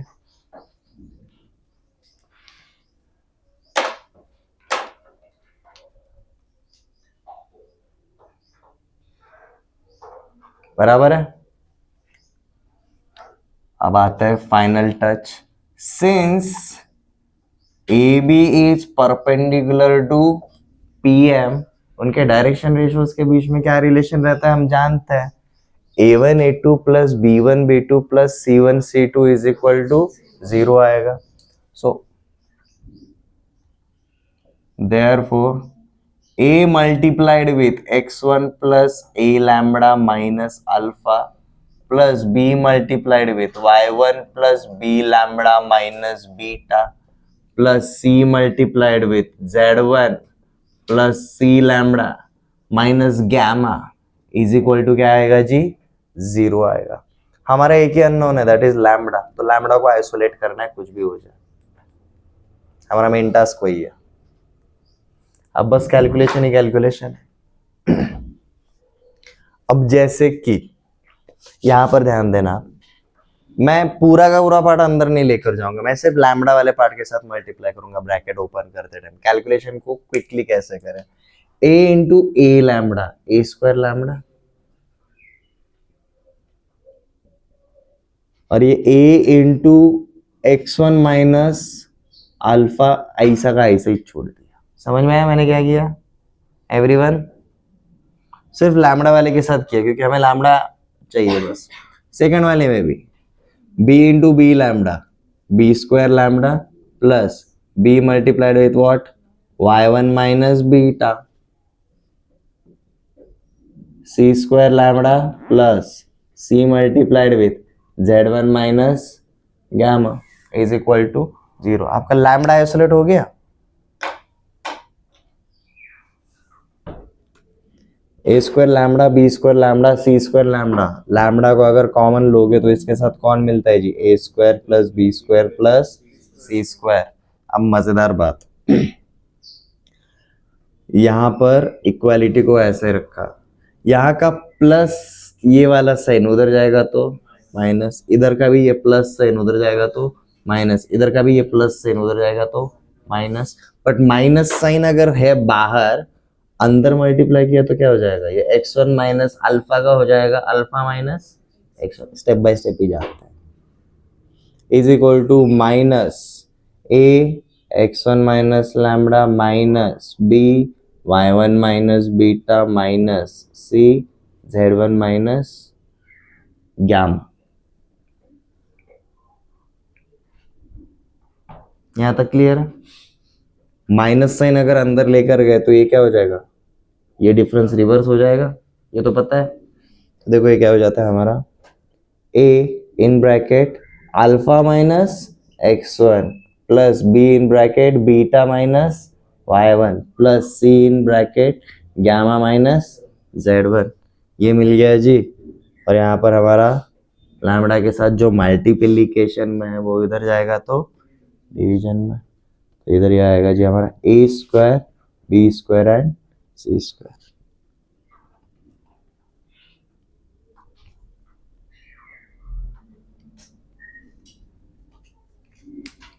तो अगर कोई भी स्ट्रेट लाइन दिया रहेगा हमें बस यही करना है।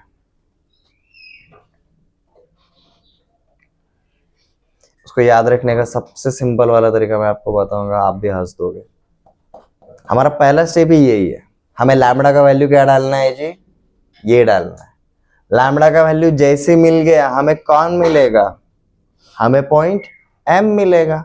और पॉइंट एम जैसे ही मिल गया, कोऑर्डिनेट्स मिल गया, मतलब फुट ऑफ परपेंडिकुलर मिल गया, और डिस्टेंस फॉर्मूला लगेंगे तो लेंथ ऑफ पीएम मिल जाएगा। अब ये देखो फॉर्मूला याद कैसे रखे, इधर एक्स की जगह अल्फा रखो, वाई की जगह बीटा रखो, जेड की जगह गामा रखो, ठीक है। ऊपर और नीचे ए से मल्टीप्लाई कर दो, ऊपर और नीचे बी से मल्टीप्लाई कर दो, ऊपर और नीचे सी से मल्टीप्लाई कर दो और ऐड करना। अब ध्यान उधर रखना, मैं सिर्फ इधर देख के आपको इक्वेशन बताता हूं। A multiplied with alpha minus x1 plus B multiplied with beta minus y1 plus C multiplied with gamma minus z1 divided by A square plus B square plus C square. Similarities नहीं हो रहा है तो यहां पर देख लो, x minus x1 upon A is equal to Y minus y1 upon B is equal to z minus z1 upon C. और हमारा पॉइंट क्या था, अल्फा बीटा गामा। मैंने इसकी जगह पर अल्फा लिखा, इसकी जगह पर बीटा लिखा, इसकी जगह पर गामा लिखा। ऊपर और नीचे ए से मल्टीप्लाई कर दिया, ऊपर और नीचे बी से मल्टीप्लाई कर दिया, ऊपर और नीचे सी से मल्टीप्लाई कर दिया। और अब मैं इनका क्या करने वाला हूँ जी, ऊपर भी एडिशन करने वाला हूँ और नीचे भी एडिशन करने वाला हूँ। ये हो जाएगा जी किसका वैल्यू, लैम्बडा का वैल्यू। फॉर्मूला याद रखने के लिए ये ट्रिक है बस, ठीक है।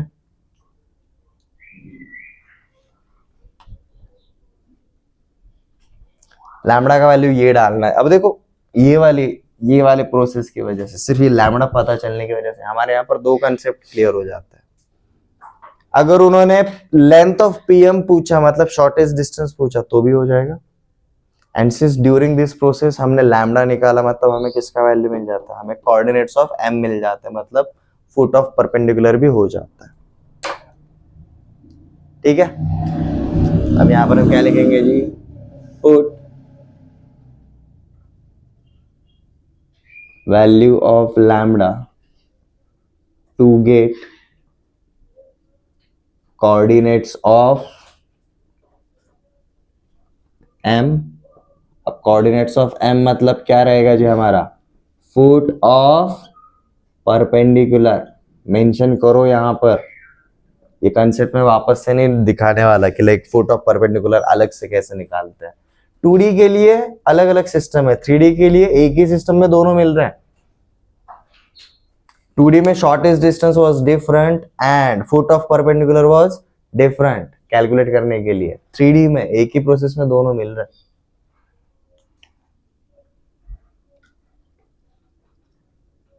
एंड फाइनली हम क्या करेंगे जी, अप्लाई डिस्टेंस फॉर्मूला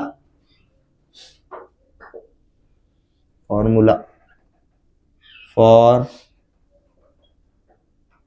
पीएम, ठीक है। और यही जो डिस्टेंस रहेगा it will be our shortest distance. Question लेना है, क्वेश्चन के बगैर क्लैरिटी नहीं आता। चलो एक क्वेश्चन ले लेते हैं, सिंपल वाला।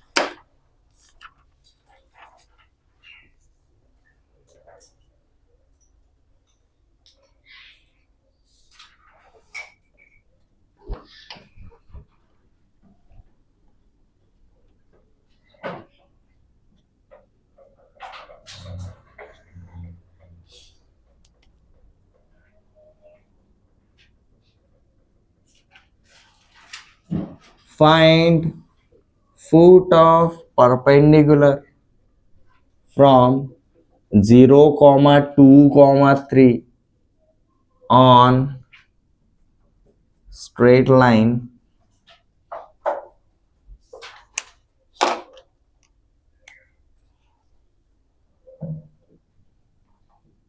x plus 3 upon 5 is equal to y minus 1 upon 2 is equal to z plus 4 upon 3.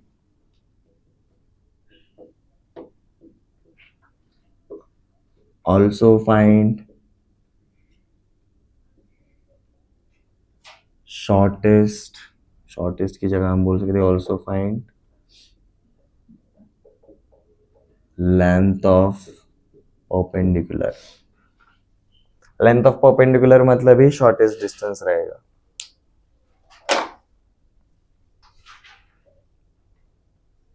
ये नोट डाउन हो चुका है. देखिए इधर कैलकुलेशन था, ये मेंशन नहीं कर सकते बिकॉज हमें इनके वैल्यूज नहीं पता थे.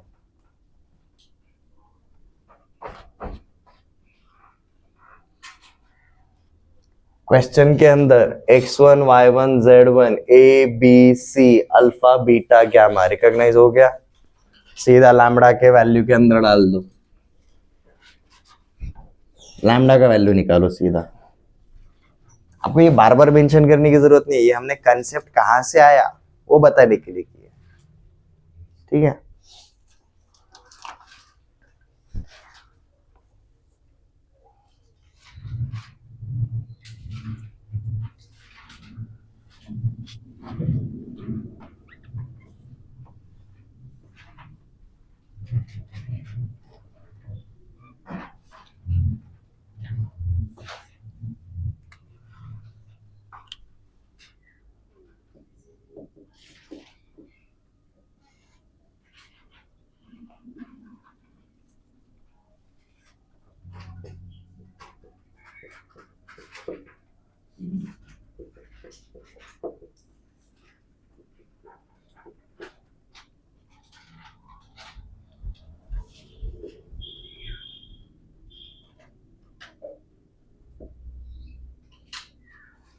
m के कोऑर्डिनेट्स कैसे मिलेंगे? जैसे आप इधर इसको इक्वल टू लैम्बडा डाल दोगे.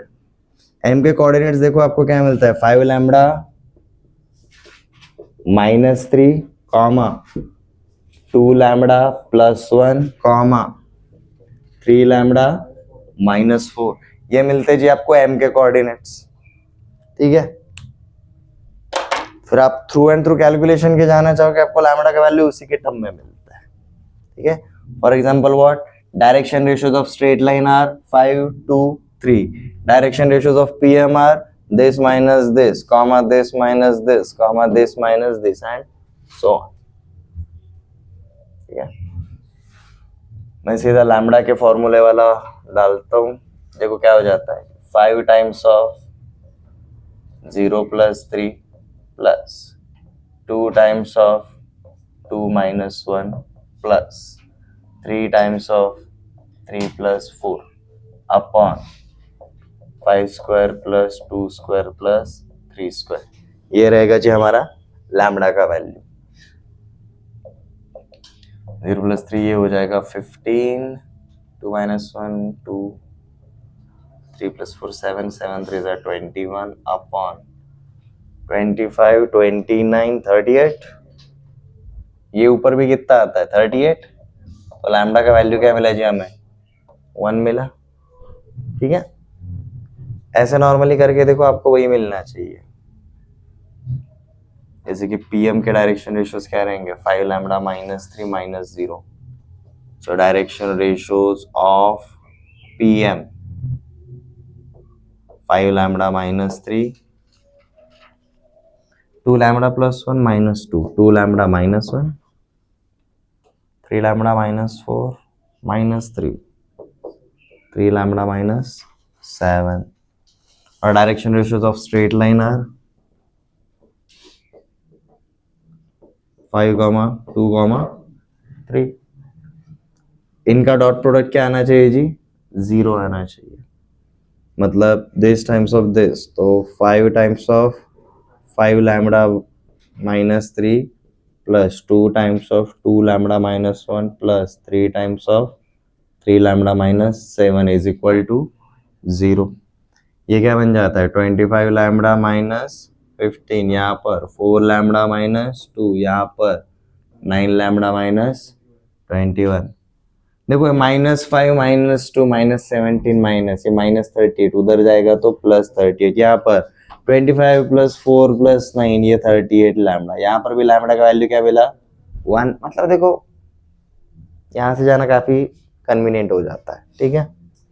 लैम्बडा का वैल्यू जैसे ही 1 मिला डाल दो, आपको फुट ऑफ परपेंडिकुलर मिल जाता है।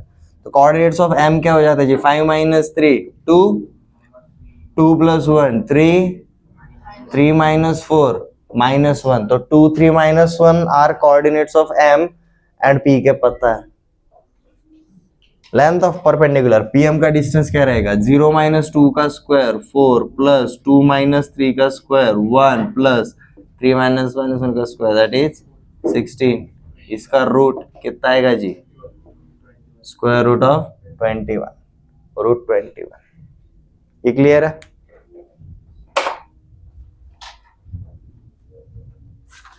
हम कल क्या करते हैं नेक्स्ट लेक्चर में इसी पार्ट को उठाकर लेकर चलेंगे, रिफ्लेक्शन ऑफ पॉइंट देखेंगे। वन लाइन वन पॉइंट के 3 कंसेप्ट आते हैं, shortest distance, foot of perpendicular, reflection. उसमें से आज 2 देख लिए, शॉर्टेस्ट डिस्टेंस भी as well as foot of perpendicular, रास्ते में मिल गया। कल हम शुरू करेंगे विद रिफ्लेक्शन।